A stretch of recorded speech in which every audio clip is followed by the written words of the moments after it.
Okay, it's working today, which is really good. I'm really happy about that. It is working today.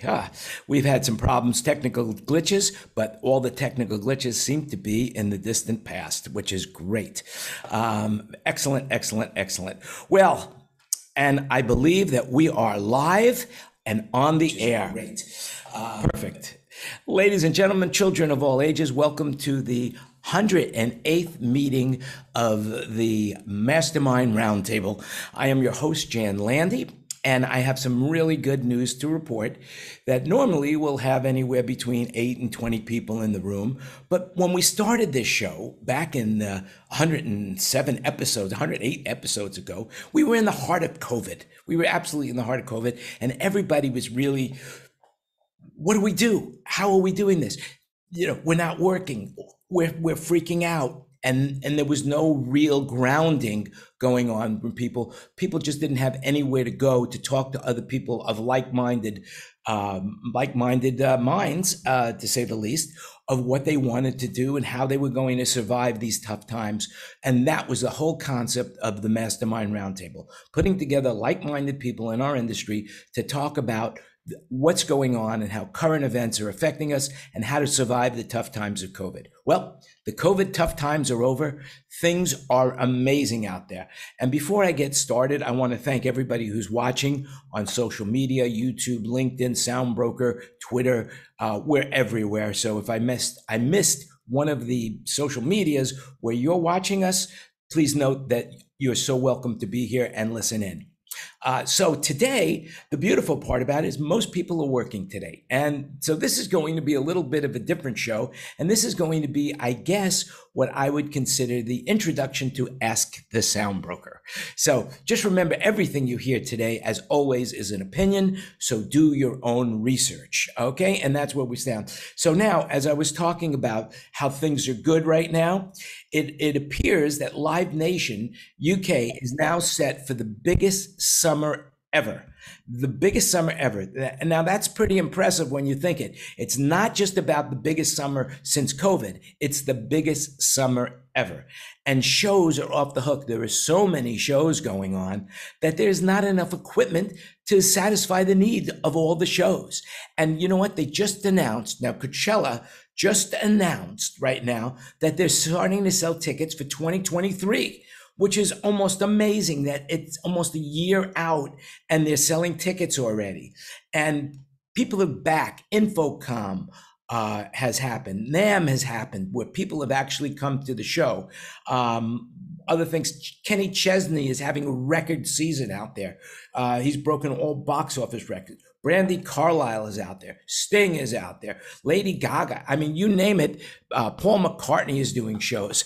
Anybody who can get out on the road is now out on the road.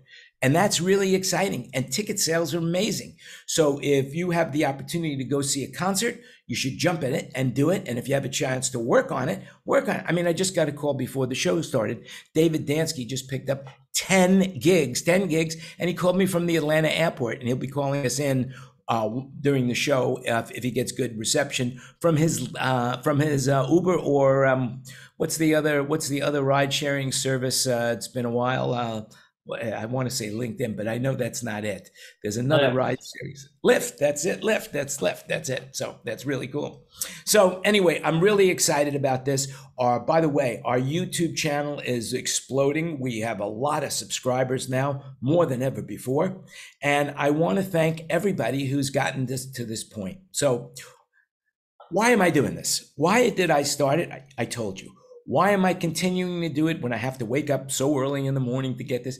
Is because this is what I love. And, you know, I guess I'm a frustrated performer. I guess everybody in our industry that is not performing right now at one time wanted to perform, whether it was a guitar, drum, piano, whatever they play. I would bet everything that anyone in this room who's been in this room for the history of this show, or that you know in live sound production, has at one time or another performed or wanted to perform. And so that's where we go. That's where we're at. So interesting thing, by the way, I almost forgot, and I wanted to wish everybody who is a father, who would like to be a father, happy Father's Day. Good luck to everybody like that. So anyway, That's what we got right now. So is there anybody in the room right now that would like to say something? Ken Porter is in the room, but he's not quite in the room. He's walking around in the back of the room. There he is. Kenny, couple of things that I wanted couple of things that I wanted to bring up with you, and that would be the possibility of talking about the Ryman birthday party that happened. The Ryman is now 130 something years old. Maybe you know something about that. Yeah, I've been out of town, but I could call Les and figure out what's going on. I haven't paid much attention to it. The Opry is about to hit a milestone on a number of shows and how long and all that stuff too. And they're talking about doing stuff there. Right. And another thing that was in the news today is PRG announced the opening of Starwood Rehearsals, a new concept of rehearsal spaces in Nashville. And have you heard anything about that? And is that affecting you at all? No, the property that they have, the warehouse are renting is the old Starwood on the edge of the parking lot. It was a parking lot of the old Starwood Amphitheater that was built in the 84, 85 in Nashville. Mm-hmm.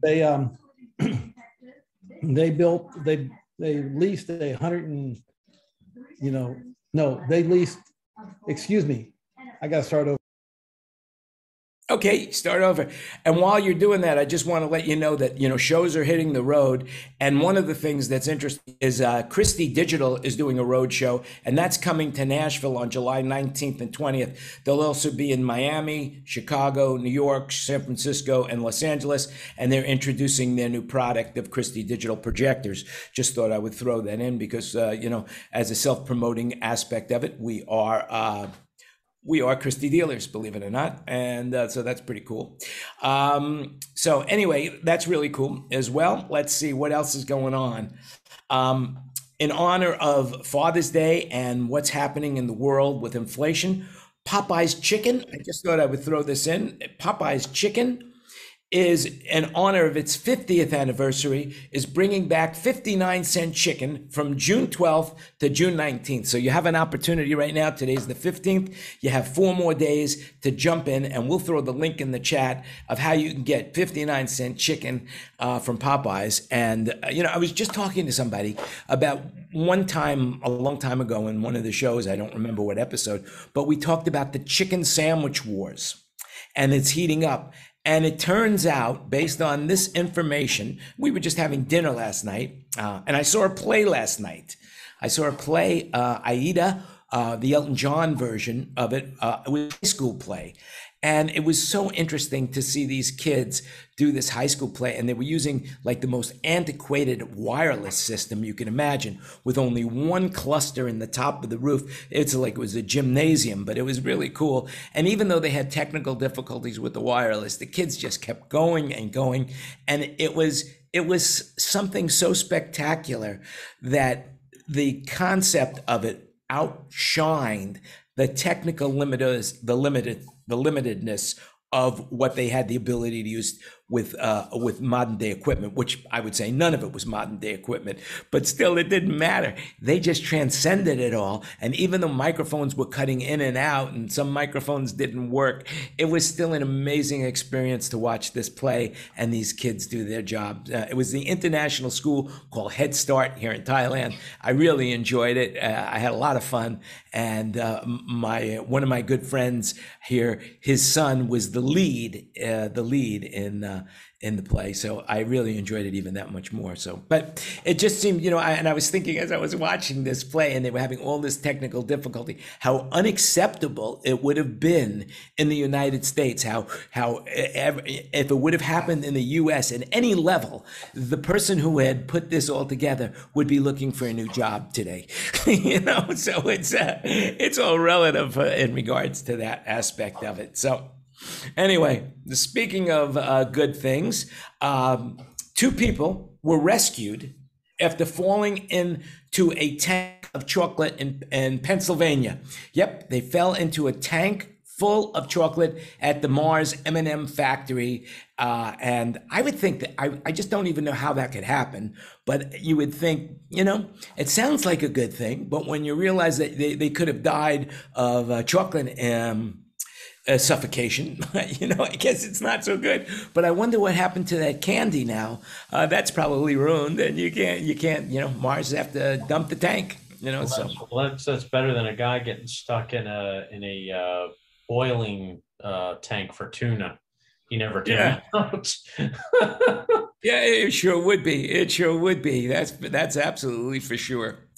Let's see. What else did I want to talk about while we're Moderna announced a new version of the COVID-19 vaccine that has a superior neutralizing antibody response against the Omicron variant compared to the original vaccines. And the other thing that's really happening right now is the new technology of the vaccines are no longer, what do they call it? The MR2 versions. I'm sure I've got that wrong, but the new versions are basically like the old vaccines that people are used to taking. And so maybe more and more people will take that. We're still losing about 300 people a day, unfortunately. But the reality is most people who get COVID, it's just a bad cold now and we're moving on. And that's a really, really, really, really, really good thing.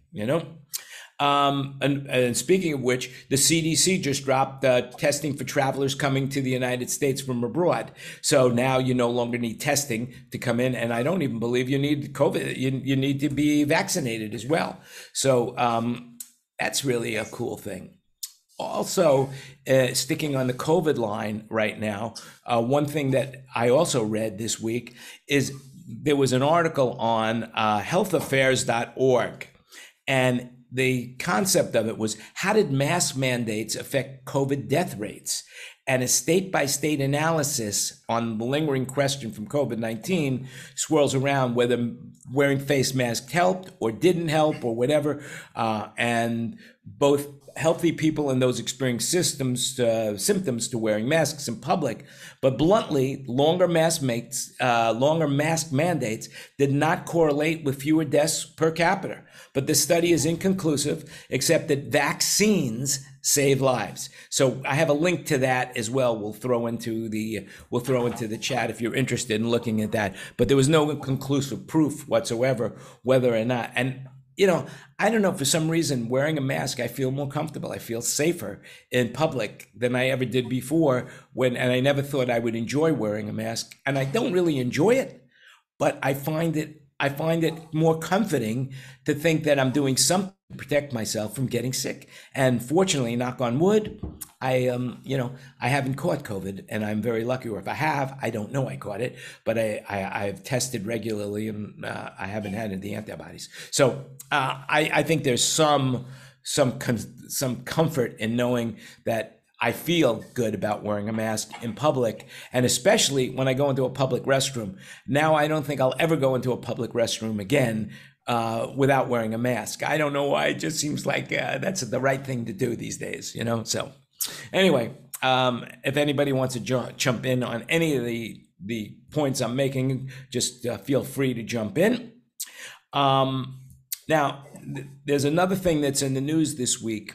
And this is if you're doing any sales on using Venmo or let's see, any of the those PayPal, eBay, any of those things, small business owners and individuals who make a profit selling goods or even old family knickknacks of a certain value will be soon getting an additional tax form to file from the IRS. Since January 1st of this year, companies like Venmo, PayPal, eBay have had to report gross statements of payments of more than $600 to the IRS. That's been reported by Bloomberg. So anyone who brings in more than that amount will be getting 1099-K to file, including if you sell your old laptop or if your spring cleaning brings in over $600. And that's reported by the Washington Post. And that's pretty screwed, man. I think that is something that's really unfair, because most of the people that would be selling stuff, from their garage and stuff, that's a loss anyway, because they bought it and they're selling it for a lot less than they paid for it, And if it's personal, they didn't write it off, they at all, so they didn't depreciate it, and they shouldn't have to pay any income tax on that, I think. And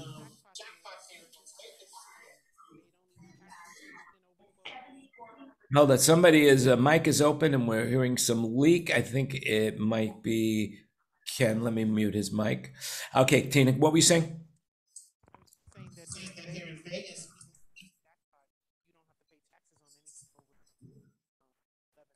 I mean, any under 9. Can't hear you. Yeah, she's basically saying that something about the Las Vegas jackpot, or if you win in the casinos. Is that correct? Yes. And what's the rule on that, Tina? You don't pay taxes.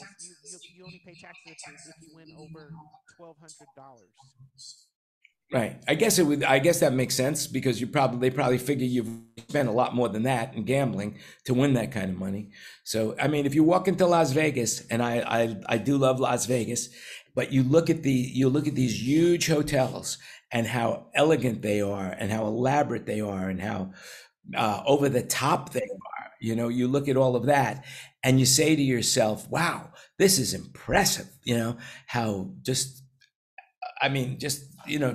amazing, you know, the colors and the mirrors and well, there's no mirrors in the casino, but the LED video walls and all of the accoutrements that they have in Las Vegas that bring you to Las Vegas. And you say to yourself, this is not a tribute to the winners, but this is absolutely the tribute to the losers. Because if everybody who came to Las Vegas won money, it would still be like a small desert town. You know, there would be no big buildings, you know, but the reality is that there's always someone that has to win. No matter how bad things get, there's always a winner in the crowd. And that attracts people because most people think that the only way they're ever going to be rich is if they win the lottery or they win something from gambling, you know, in Las Vegas, or, you know, that's why the lottery is so popular amongst poorer people, because they're the ones that buy the most tickets because they feel that if they win, their life changes. But in most cases, if they win, you know, their life doesn't change that much. As a matter of fact, sometimes it even gets worse because then everybody they've ever known or ever met in their life is calling them up, asking for money. Every charity is hitting them up. Everybody wants something from them, you know? Oh, I don't know. I mean, buying one ticket, you know, once a week, you know, is kind of like a, you know, hey, you know, I don't know what'll happen. You know, here's $5 and, you know, random quick pick, and it just buys you like a happy thought for a little bit, knowing you're going to lose. Yeah, well, a lot of people don't buy just one ticket. That's what they find is that the people that are in the lower income categories buy more than one ticket. Sometimes they spend the money that they need for food on lottery tickets, and that's a bad thing. But it's an addiction like anything else. And, you know, I mean, I see it here in Thailand. They have lotteries all the time that people just buy lucky numbers here. That's how they do it here. You pick your own numbers. They're on little pieces of paper, and it's a huge business. It's a absolutely huge business here. And most of the people that buy these are the poor ones that, you know, with the hopes that they're going to get out of it from under it. You know, but most people never do win that, and that's unfortunate. But there is surveys that have been taken that the average American feels that the only way they're ever going to get out from under is by winning the lottery. So, you know, I'll tell you something. I'll tell you a quick aside. When I first came to Las Vegas, I was invited to go see one of the TV shows that they film here about people playing cards. And during the break, they went in, they asked everybody where they're from. And I just moved here from Los Angeles. And they were asking people what they did for a living. And people were saying, you know, I'm a school teacher, a truck driver, whatever. And they came to me, and for whatever reason, I said, I'm a California lottery winner. And the place erupted. Everybody started clapping and applauding, you know. And the guy, the MC says, well, may I ask how much money you won? And I said, well, I won $5, but I gave it all back. And everybody broke up and laughed. But the fact of the matter is that because I had won the lottery, I got a round of applause. So it was something that people really seem to think that, you know, you're a star if you win the lottery. So anyway. And keep in mind that you don't win the lottery, your life still goes on kind of the way it is. These poor people have no life. It's like they're only shot at coming out of it. So it's more than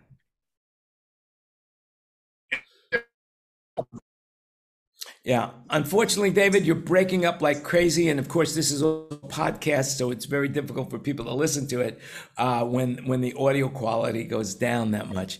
So, yes, Ken. Another thing about the lottery, there's a show that I keep watching on Friday night on HGTV called My Lottery Dream Home. And the guy goes around and people that won the lottery, and he asked them how they did and stuff there. And they said, we want to buy our dream home with it. And they tell them how much. It's usually pretty good because a lot of times if they won $1 million, they'll say, well, I want a $250,000 house, or I want something there. But it's very interesting. You ever watch it, this who has what. And there's some people won $4 million and they're only going to spend $300,000 of it. So it's very logistical, very interesting, who does what with money. Yeah. And the other thing, I'll never forget this, when the lottery first started, and I was living in New York, and the Silver Cup bread sign, if you've ever been to New York, it's a landmark in all the movies. They always show it, Silver Cup bread. It's by the Brooklyn Bridge or the Williamsburg Bridge, and it's high up, and it's all electric light bulbs, at least it used to be in those days. And the guy that won it was the guy that changed the light bulbs. And he was interviewed, and they said to him, well, is the lottery going to affect your life? He said, absolutely not. I love my job. I love changing the light bulbs, And a week later, I read in the paper that the guy was up there changing a light bulb at the very top of the bridge. And he looked down and he said, I can kill myself. What do I need this for? And he quit the job that day. So, that's it. I don't know whatever happened to that guy, but that was one of the first lottery winners for Silver Cup bread that was changing the light bulbs. Anyway, moving on. What else do I have to talk about? This week's pretty interesting. I talked about, let's see, what else? Okay, so here's an interesting thing. And in the United States, people tip. Everybody's expected to tip. You tip anywhere between 15 and whatever percentage you like. But here's a story that just came out. Millennials and Gen Z are demanding and getting higher wages, but that hasn't made them better tippers. According to a study from creditcards.com, boomers are actually the most generous tippers, with 87% saying that they always tip their servers at sit-down restaurants. In second place is Gen X, 77%, followed by millennials at 60% and Gen Z at 52%. Whatever increased generosity Americans showed during the pandemic hasn't lasted. Just 73% of diners say they always tip in 2022, down from 77 in 2019. Now, I know that I tip, and here in Thailand, tipping is not a thing. It's really optional. And the interesting thing about it is the only people that really tip are Americans, because if you go to Europe, the tip is already included in the food. So when I go into the restaurant, it seems like I'm getting better service because they're expecting a tip from Americans. So what about you guys? How are you doing as far as the tipping department goes? Have you found that your tips have increased or decreased, or how do you feel about it? All right. I understand why nobody wants to give me an opinion on that, because we're going on the record. That's okay.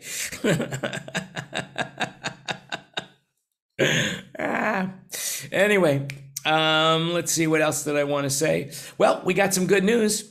I mean, whether you agree with it or not agree with it, the Senate has finally moved, and they're going to do something with gun legislation, safety legislation, at least with the mental health aspect of it. And I think that's really a positive thing. I know everybody has an opinion on that. Not everybody agrees with it, but the reality is there's something got to be done to, save people's lives. And if anything does something to save people's lives without violating the Second Amendment, I'm all for it. That's my statement on that. And in the last good news sentence or statement, last week a hot dog truck carrying hot dogs was in an accident, and the hot dogs was spewed all over the road. So they had a free hot dog giveaway. Anybody who came by and drove by was able to pick up a few hot dogs from the road. So they have it. That link is in the chat as well. What else could we talk about? Anybody have anything that they want to say? Infocom was really good. Yeah. Now, Infocom, I heard something very interesting about Infocom, and I don't know if it's true or not, but I heard that there was an outbreak of COVID at Infocom, that people who went to Infocom, a lot of them, or a good portion of them, or maybe one or two people came down with COVID. But from my understanding, it was an interesting show. Was there a lot of people there, or little people, or what was there? What did you see? It was jammed. All decision makers, all people of that basically have, they're running the project. It felt like it was weeded out people that were kind of like would waste time with, non-business stuff. It felt like a really good show. It was really good. Now, I believe if I'm correct, Infocom is not a place where you write sales. I believe that in their policy, it's more of a showcase rather than a place where you write sales. It's where you meet people, and then after the show, you get together and you then close the deals. But I think, isn't it correct that Infocom frowns on you actually writing business at the show? Or did they change their policy on that? Yes, they do. They do frown on that. That's actually in writing. It's even in writing with my show as well, because Nevada law is very clear. If a company comes to Nevada on more than one occasion and sells gear from the same location or event, they have now created what the Attorney General considers a nexus, meaning they are doing business in Nevada on a regular basis and have to sign up for a Nevada business license and pay all appropriate Nevada taxes. So it is frowned upon by everyone. And if they do that, actually what has to happen is not only, let's just use Meyer Sound because Michael's here and he spoke up. If Meyer Sound sold a speaker system at Infocom 2020 and then sold another one again this year, they would be considered as having a place of business within the state of Nevada. They'd have to register, they'd have to pay taxes, et cetera, et cetera. But not only that, Infocom, for leasing them the space in which they did business, would also now have to register with the state of Nevada as a Nevada-based business, not a Virginia or Maryland, I forget where they're based, Maryland-based business, and do all that paperwork. So there's a reason they don't want you to do business on the show floor. You can talk business all you want. You can quote numbers. You can write up proposals, but you cannot transact, meaning you cannot from the show floor accept a payment for something unless you happen to already be a business licensed in Nevada. Like if you were Almo or Stampede or any of the distributors who already have business licenses in every state because they do mail order business, then sure, go ahead and write stuff out of your booth. It doesn't matter because you're already registered. Mm-hmm. Now, do you know your camera's not on? I do know my camera's not on. Okay, well, I'm glad you didn't say, no, if you hum a few bars of it, I could figure it out on a keyboard, but that's good. Yeah. All right. Listen, you're lucky to have me here. I am lucky to have you here. You're the voice of authority when it comes to Las Vegas, and I love that. What's the next Cavlo coming up? Look at you buttering me all up. The next Cavlo is October 12th and 13th in beautiful Arlington, Texas. Cool. Now, one of the things that I wanted to ask you last week, but you weren't here last week, and also I want to say Michael's in the room, but there's two Michaels in the room, but we're not representing our companies here. We're here as individuals, in that respect. So let's be clear on that. But here's what I want to ask: what do you know about the sphere, the MGM sphere? What is happening with that? And could you talk a little bit about what they're doing and how they're doing it? As far as the sound and the video. It's not the MGM sphere, it's the MSG sphere. Oh, MSG sphere. Thank you for correcting me. And I know very little beyond what anyone could have read in the paper because they are by far, the people I know who work there are being the most tight-lipped about any project ever. So they must have the most ironclad, scary, we'll sue you and take your children NDA ever in the world because nobody's talking about it. Yeah, but I know that what I've read in regards to the paper and my retention of it isn't because I read it a long time ago, but the effect of it, from my understanding, is that every seat has 360-degree sound. Everywhere you go in that building is 360-degree sound, immersive sound. Every seat can potentially have fully immersive sound, and as you go through certain tracks, sooner or later, every seat will get perfect surround sound, basically 360 immersive, but that's moving kind of in waves. Not everybody has perfect 360-degree immersive sound at the same time. Okay. And the video, the absolute amount of video panels on the walls, I mean, it's basically the whole outside of that building is going to be a video panel. Isn't that correct? Yeah, yep, it's scanned and it's all custom made, obviously, because you're not just making a circle, you're making a sphere. So all those panels have to be custom made to fit together. And then obviously they're all addressed via IP. They all need power, et cetera, et cetera. Okay, yeah, cool. Now, do you know anything about what manufacturers are inside the building as far as sound or lighting? The speakers, well, the sound system is a brand I'd never heard of, and I always forget their name because I've never heard of them again since. I know they're OEMing the amplifiers from PowerSoft, and it's a bajillion single channel amplifiers. Wow, that's very interesting. Yeah. Was that an actual cricket? Did I actually hear a cricket? That was a real cricket. That was funny.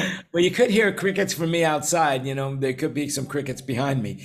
That I don't know, but I'm sure there are. There are crickets. There are frogs. There's horses. There's ponies. There's ducks. There's geese. There's pheasant. There's antelope. There is. I'm living in. If you get a chance to Google Fisherman's Way, Rawai, Thailand, you will see where I am right now.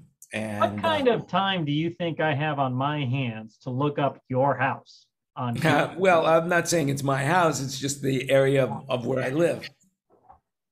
And I'm not giving you the address. I'm not giving you the address. Anyway, all right, so let's open it up. I'm trying to see if there's anything else that I want to talk about, that I have anything here that I was really looking forward to talking about. I got a million miscellaneous stories, but nothing that it seems to jump out with me. And that is something about something that I want to talk about. Let me see if I'm looking right now to see if there's anything. Instagram will be offering paid subscription services for creators. So if you want to expand your horizons and use Instagram for advertising, it's going to cost anywhere between 99 cents and $100 to advertise and to have paid subscriptions on Instagram. Let's see, what else can I tell you? Let's see. There's a lot of fraud going on around right now. Be very, very careful. I saw a great article about how to be careful of web fraud by a company called wise.com, and we'll also throw that into the chat as well, about web scams. So, I mean, here's the deal. If you get an email from someone you don't know, do not click on any links. If you get an email from someone you know with an attachment, but you're not expecting it, do not click on the link until you speak to that person and say, hey, did you send me this for real? You know, that is something that you have to be very careful about. So just be careful, because right now there's still a lot of people out there that are scam crazy, because all they got to do is get one person and it pays for their week. They get two people and it pays for their month. So be very careful out there. And when you're out there on the internet, and we're all out on the internet all of the time. So that's about it for me as far as what I've got. Is there anybody in the room that has something that they want to bring up and talk about? Well, you had mentioned the dates for NAMM next year, and I'm guessing they don't want anybody from Sound Image to go to NAMM next year because it's the same weekend as Coachella. Well, no, Mike, it the reason why the NAM had to move the way they moved was because of a bunch of the major companies. They made the move this year because LA was going to be locked down. They had to make a choice. It's a big convention. So the show moved. Now they wanted to move it back to January. Well, there's a problem there. A bunch of their vendors, big vendors, huge vendors, can't do 2 trade shows of that size in the same year. So they moved it to as close to the beginning of the fiscal year for those companies affected, which their fiscal year ends in March. So it's early April. So they've got it to be early April. And then the following year, it's worked out that they can go back to January. So it's a little more complex than just, it has to do with vendors, and a lot of the staff there at NAM were. I know all those things, Michael. It still doesn't change the fact that it's the same weekend as Coachella. Well, I don't know whose gig that is, but everybody. Jan asked if anybody wanted to talk about something. I talked about something. Yeah. There you go. Hey, I just got a text message from somebody who knows me, who is watching the show, who I am shocked that he's watching. I want to say hi to Kenny. And he just texted me saying that the Silver Cup sign is by the 59th Street Bridge, not in Brooklyn. So there you go. There are people actually watching this show that are not in the industry, which is really, really cool. There is all we can say at this point. There is a person watching the show. And you need somebody else. You need someone else who's currently watching to text you to prove that there are people watching. Well, but that would mean that people who don't know me wouldn't be able to text me. They would just have to put something in one of the chats. But if you watch the Facebook, there's always comments. There's always comments on that. And, not everybody gets a chance to watch it live. A lot of people like to watch it in this, in their leisure time of, when they're doing something other than, wanting to think. They just want to, with their minds and go somewhere else, and that's why we try to make this a little bit more humorous than the average tech show, and the kind of like, it's not really tech. I don't like really talking. Try being the operative word there. Yes, try. Yes, that's right. And thanks to you, it is a very, very good attempt at trying. For anybody who's taken the Warner Earhart training ceremonies, or EST, that you can't try and do anything. Because you either do it or you don't do it. So Jan, did you do EST? Yes, I did. I worked for LifeSpring. No way. Yep. I got stories I could tell you.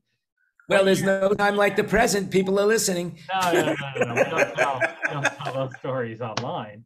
Those are the stories you have. Well, you see, now that gives you people reason to join us before we go live and after we finish being live, so that you could join the conversation in the room. What year did you do EST? It had to be I was working for Marty Engels at the time, the comedian. So it had to be the early 80s. I would have 81, 82, somewhere in there. Yeah. Oh, good for you. Yeah. And listen, by the way, if you don't believe Warner or John Handley, then just believe Yoda. Do or do not. There is no try. Yeah. There is no try. Yes, you're 100% correct. You want to think positive thoughts, and that's really what's going on. And I'm really looking forward right now to seeing you all in person back in Las Vegas in the United States. And next month I will be back in the United States, which I'm very, very excited about. It's when I came here, I only expected to be here 3 months. I didn't expect to be here a year, but that's what happens. Life is what happens to you when you're busy making other plans, to quote John Lennon. And I don't know where he got. You fall in love. Yeah, I mean, it's a kind of interesting thing, because I ask myself, I guess we're getting a retrospective right now, or introspective, how you want to look at it, what life is all about. I ask myself that all the time. What is life all about? Is there any one that it's all about, or is it a myriad of things that life is all about?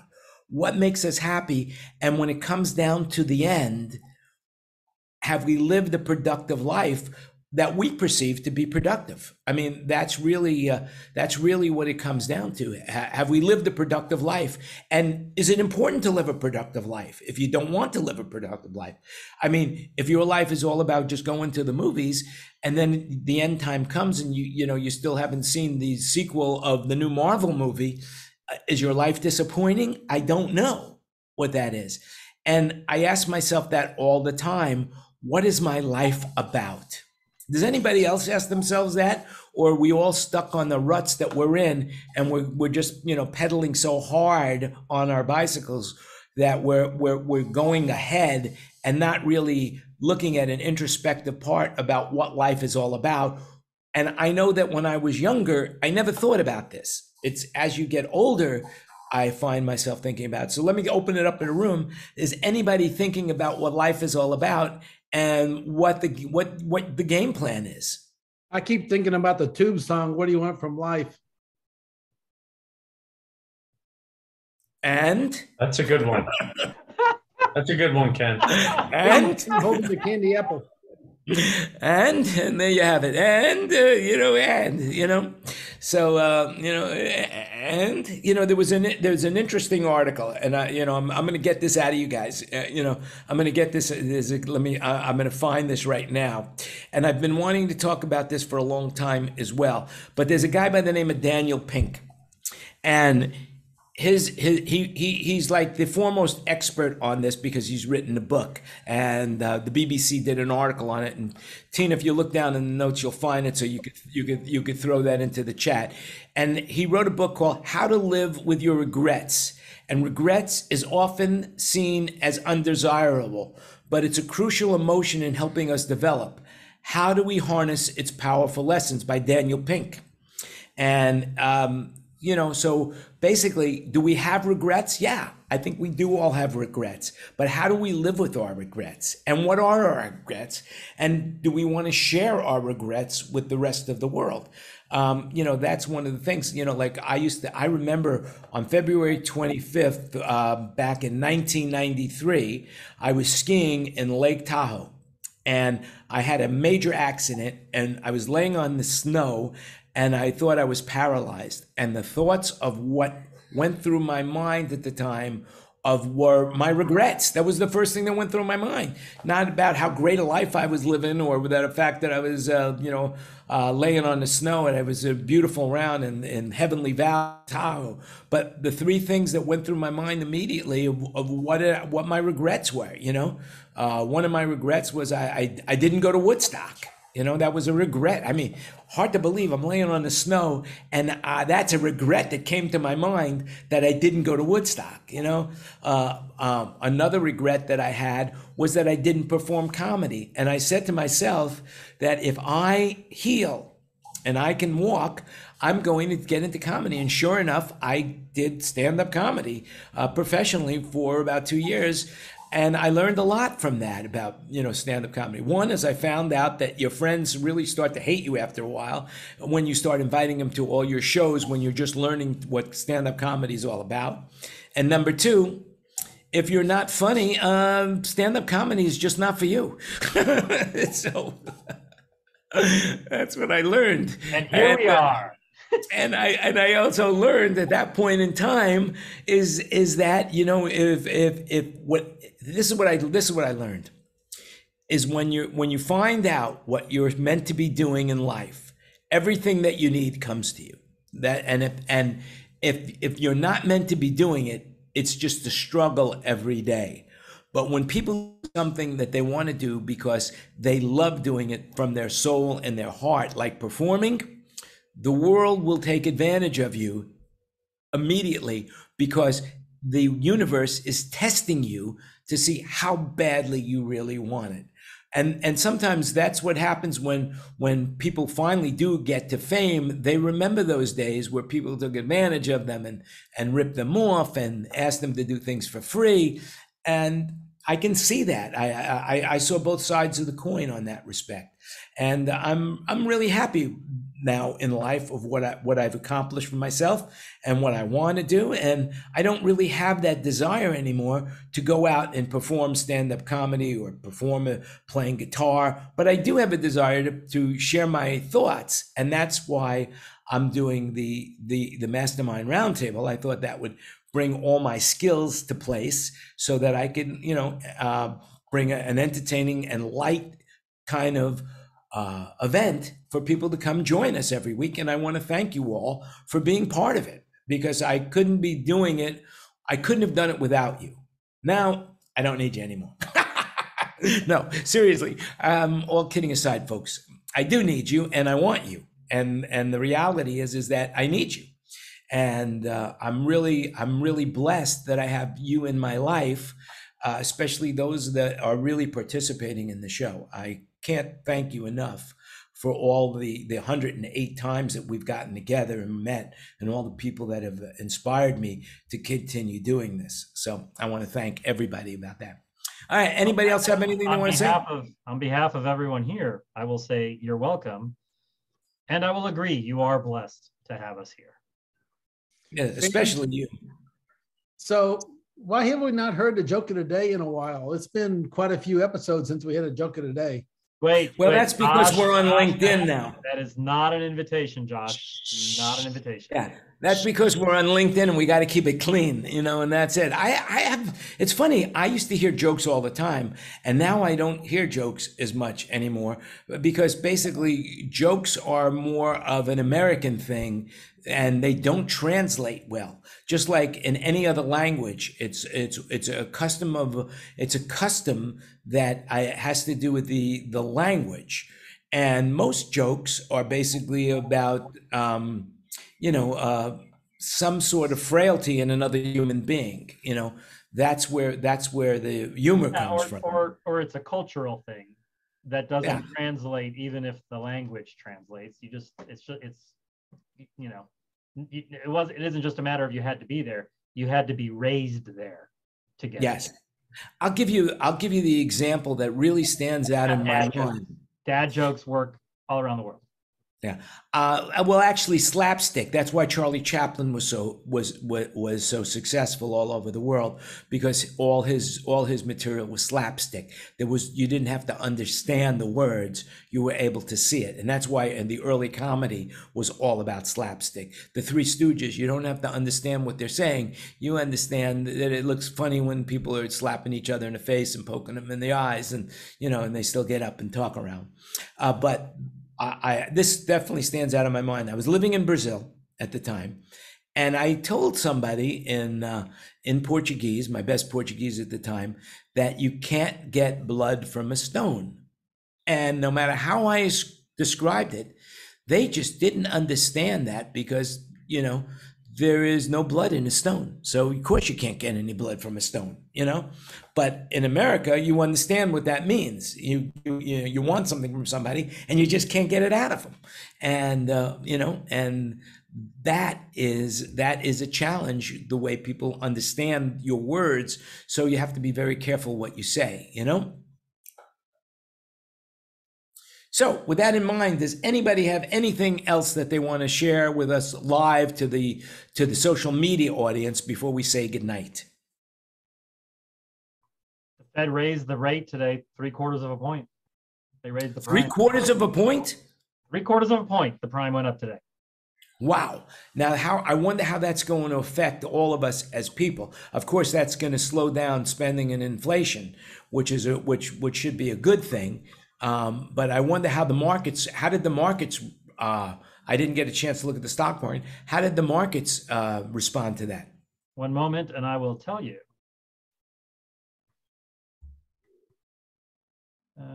Let's see here. Well, there are no headlines about it, so that's a good start. Let me switch to this other newspaper. Yeah, nothing. Yeah. Oh, yep, that's COVID. Yeah, interesting. I'd have to dig a little bit, but there are no headlines regarding a major stock market drop or anything today. That's good news. That's really, really good news. Also, the other thing is that CDs now will probably go up to about 5%, which is really, really good. And I'm sure they're going to adjust the mortgage rate so that it's going to stay fluid for a while, so that people can still buy homes. At least that's what I hope. Well, theoretically, what should happen, because I was talking with someone else about this a couple of days ago, and they were complaining about the price of gas, and I said, well, the price of gas isn't going to change until we stop buying gas.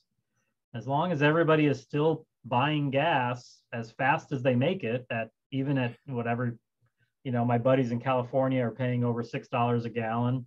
Here in Vegas for super unleaded, it's mid to high fives.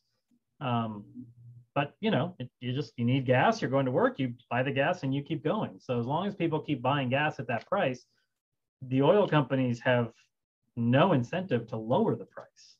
So that's the tricky part, right? And then on top of that, unemployment is dramatically low. So we don't have all the classic signs of a recession, because unemployment is very low right now, 3.6, I think, % nationwide on average. So this is really just about if we can curb consumer spending a little bit. That's what's driving inflation right now, is everybody just keeps buying. If we can slow down the buying enough for there to be a little bit more surplus or headroom in the market, whatever market you're talking about, gasoline or consoles or new cars or anything, once there's a little bit more surplus, then there's a reason for everybody to start negotiating better prices, inflation slows down, so on and so forth. So I would say that the bulk of the inflation we're feeling right now is generated by our very own spending habits. Well, I think there's two other issues involved, and I've read articles about this. Number one is that the U.S. government has stopped putting money into the economy, i.e., there's no longer a benefit of a net for unemployment. They've stopped that. So the government is not spending money on the people right now. And that is also putting a kibosh on things. But the president of Bank of America, Monahan, said that there's more money in savings now in banks than ever before. It's something up like 20% from before COVID, because a lot of people didn't have anything to spend money on, so they kept it in the bank. And the other aspect of it is China is closed again. They closed now it might have reopened, but for a long time they closed down Beijing and Shanghai and the Shanghai harbor. So basically all of the consumer goods that we're getting from China has slowed down. But that's going to open up, and when that opens up and the supply chain issues start to disappear, then there's going to be abundance of goods available. And as we all know, the law of economics, the supply and demand, the more supply, the less demand, the prices go down. And that's what's going to happen. So we are going to see that. But in regards to the gas prices, I just want to say this. Is there anybody in the room that buys bottled water? Anybody buy bottled water? Yes. Yes. Well, if you do Five gallon bottles, not the small. Now, if you do the analysis of what it's costing you for the water, you will be surprised to find out you're paying more for water than you are for gasoline. And the other thing that I will tell you is Americans are spoiled, because throughout history, Americans have been paying less for gasoline than anyone else in the world.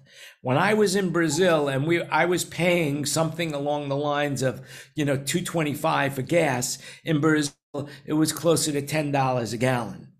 And of course they fool you by selling it by the liter. So you don't realize how much money you're spending until you see the bill at the tank, and still, whoa, what's going on? How you fill up your tank. But Americans have been spoiled because our gas has been subsidized for so long. And a lot of the prices of gas go, if you look at what you're paying for gas, most of it is taxes anyway. So, I mean, we can control the price of gasoline, that's for sure. And evidently right now, I am sure there's when they do look into it, they're going to find that there's been some gouging. And the last thing I'll say about gasoline is that I don't think they built a new refinery in the last 20 years. I don't know when the last refinery was built, because who wants that in their backyard? Well, and most people don't realize that all the major oil companies here in the U.S., all your Chevrons, your ExxonMobil, et cetera, they have individually, they all have, each of them, thousands of oil wells that they are currently not using, that they pay the lease on, and they've got, in some cases, equipment there, but they make their judgments about where they want the price of crude to stay and whether or not they need to produce oil. And just like OPEC, they're smart enough to know if you produce too much oil, the price goes down, and sooner or later you've shot yourself in the foot. So yeah, they're quite happy to sit at $120, $125 for a benchmark crude barrel of oil. That's how they make their money. I mean, their shares are astronomical right now. It's one of the reasons, I don't know if it passed, but or if he did it, I shouldn't say passed, if he did it, but President Biden was looking at, I believe, tripling the fee for unused oil wells on public land.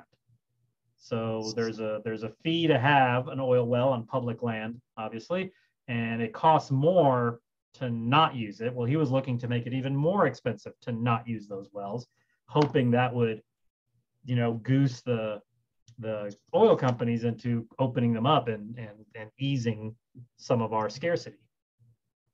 Well, yeah, and then plus he's going to Saudi Arabia, because they could open that tap at any moment. But then again, how much refinery can they do? That's the challenge. At the end of the day, that's what they've been wanting all along.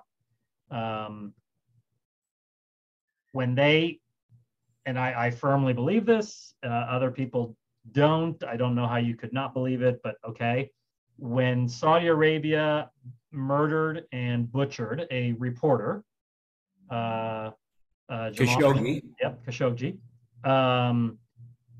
They put themselves in what they thought was a pretty tough, they thought they were in an okay spot, because I believe, this part is purely my opinion, that they were pretty sure Trump would win re-election. And Trump had never shown any kind of desire to challenge Saudi Arabia on anything. And he certainly didn't say a whole lot when the murder actually happened. He did some perfunctory statements, but there was no real consequences. Biden came into office calling Saudi Arabia, quote, a pariah, unquote. And the result is they see no need to open the tap for more oil, even though for most of the Western world, the Russian oil supply has been removed. And granted, that's only a couple of percentage points out of our supply, 2 or 3, but that's how close we run, right? 2 to 3, taking out 2 to 3% of the oil we use makes a big difference to us and makes the rest of the oil that much more valuable. So yeah, Biden is basically having to, for lack of a better term, swallow his pride and go make nice with MBS and not call him a murderer, and see if he'll open up the tap just a little bit more. Yeah. Well, there is some plausible deniability there, although it's very limited. But you could, politicians, they say whatever they want to say, whenever they want to say it, for whatever reason they want to say it, to get what they want. And that's all there is to it. And so I guess what it comes down to is not for any reason, but to get what they want is the bottom line. And all right, well, moving on. Does anybody have anything else they want to say before we close it to the public? I guess that's about it then, ladies and gentlemen and children of all ages. I want to thank you all for watching. Again, next week will be the 108th episode of the Roundtable. We're getting more and more involved in what's going on in the world and how it affects us as people with positive stories. Every story you heard today was pretty much positive, which I like. And the people in the room are very positive. And just remember, everything you heard was an opinion.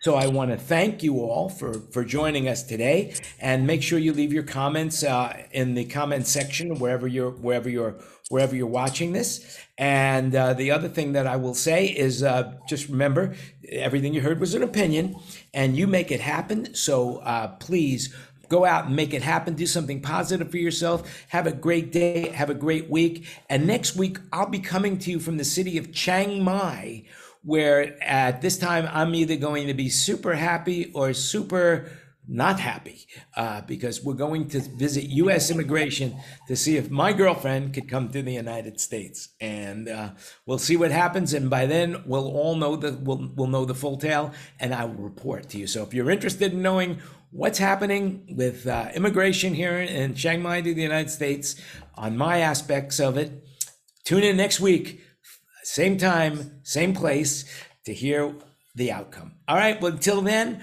remember, you make it happen. Thanks for listening. We'll see you again all soon, and we are off the air. Oh, good, I'll turn my camera on.